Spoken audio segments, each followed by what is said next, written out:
Good morning, Pop Douglas. Good morning. Best in your mind, best football film of all time? Because of course, Remember the Titans came to mind when I heard that song. But what would you say? What would you say is the best ever? Can I say like somebody's? Like, is it like? Is you saying like film as a movie wise or movie. highlight? Yeah, no, not tape. Shime's on the Shime's watching a lot of tape, but best movie, best football themed movie of all time, Pop Douglas. Man, I don't know if y'all seen it. Gridiron Game. Yeah, I seen that with the Rock and Exhibit. Yeah. Yes, Wow, you went with that one. Yeah.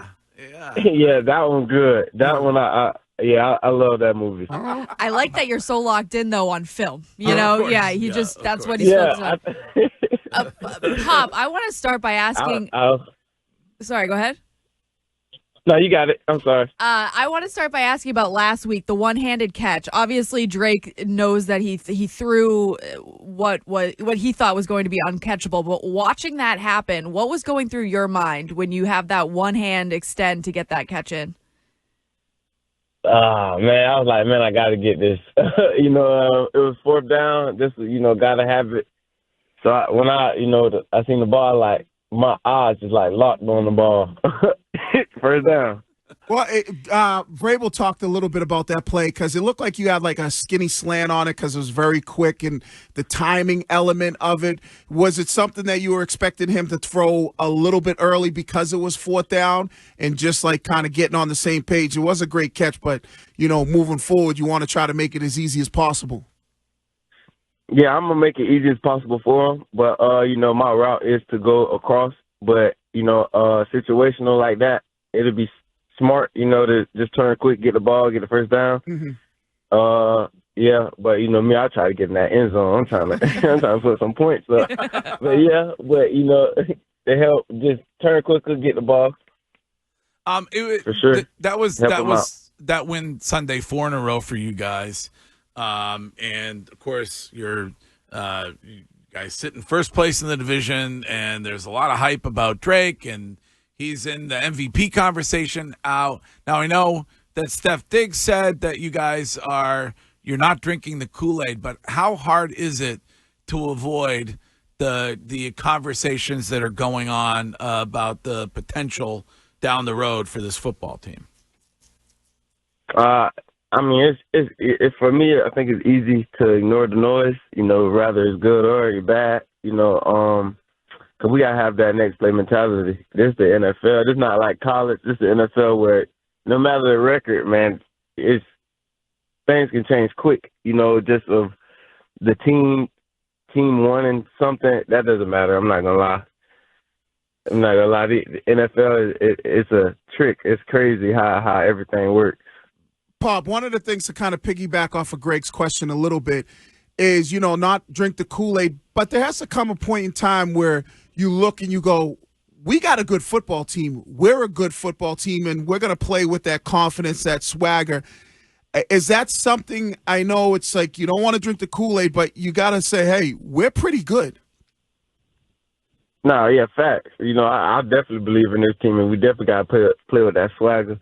I'm loving, the team, celebrating and, having fun out there. I mean, you can see us, we having fun, the sideline, standing up, man. Everybody's in tune.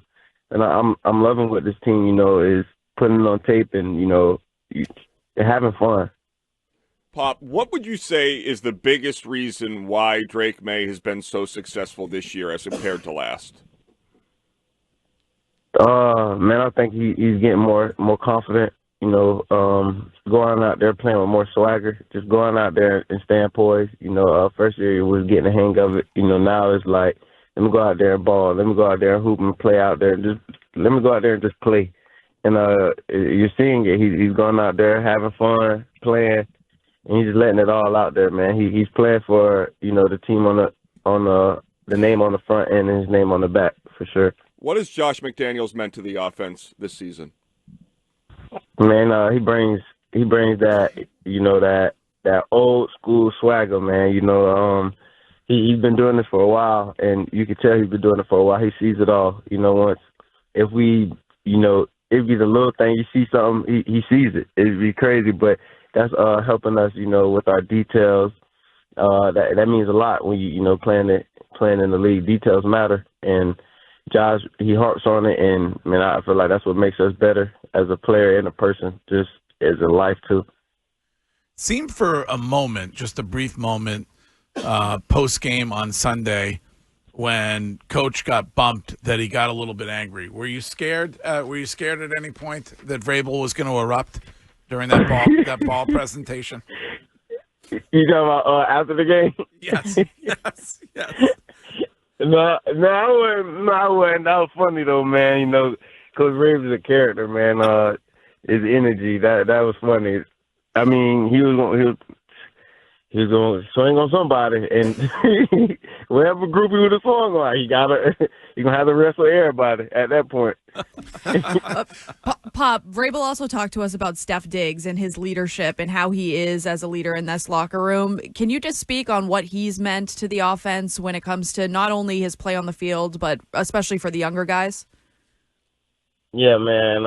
He brings the energy, on the sideline, says somebody, through the hard times, if something not going right, man, he brings the energy, lifts everybody up. He's definitely been a vocal leader that, we need it. A lot of us are example leaders, show you by example type leaders, but Steph, he's not afraid to, say it with his chest, and it doesn't matter who he's talking to. He's gonna say what he feels, and I mean, he's definitely been showing us younger guys the way of how to go out there, ball, and keep that energy, and speak vocally, see what you see, and come to the coach and be like, man, I see this, and stuff like that, things like that as younger guys probably didn't want to say just because we were young. Well, you guys talk about Steph, and you talk about Vrabel, and you talk about Josh McDaniels, but talk about my boy. I was with him for 3 years in Minnesota, Todd Downing, the wide receiver coach, and what he means to that room, because I tell you what, he was one of the best guys to be around when I had an opportunity to play with him, play for him exactly. What has he meant to that room, that wide receiver room, for everything you guys do?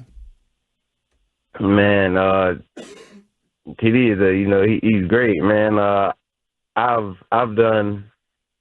grew, with TD. TD, he was he's been a head coach, he's been a OC, he's been everywhere, man, and it's good to have somebody like that in your room. I've seen it all. And then as a receiver, he just left to be a quarterback. He was just a quarterback coach. So he knows. So we running around, he's like, man, a quarterback can see this. And then we'd be like, dang, we didn't think like that, and I think that helps, man. Just his perspective on things, it really helps, because, sometimes we don't see it like that. And like TD, he off the field, man, he's there for us. I just went to the high school game with TD, and that means a lot, just to, hang with your coach and, not just see him working, not working with him and just getting to know each other. I feel like, man, that he reaches out, and that's what you need as a coach who's there for you on and off the field. Didn't seem fair that Drake Maye got the state police escort at the high school game and you guys didn't. I was pissed off about that. Nah, sorry, nobody knew we were coming. Nobody knew we were coming. We like a head in there, his hoodie on. I'm the same height as everybody else, so shoot, they couldn't realize. Bob, we were talking earlier about how awful the traffic is here. I'm just curious, a guy from St. Augustine, Florida, who gets put in this hellhole of a city when it comes to driving around. Have you gotten used to driving around the city of Boston and the mass holes that are around you? Yeah. I really had to change my car at first because the potholes. I can't lie. I had a small car and I had like rims on it. Man, that tire was going flat almost every day. So I don't know. I don't know about the potholes. And then at first I was making all the wrong turns. the map was messing me up.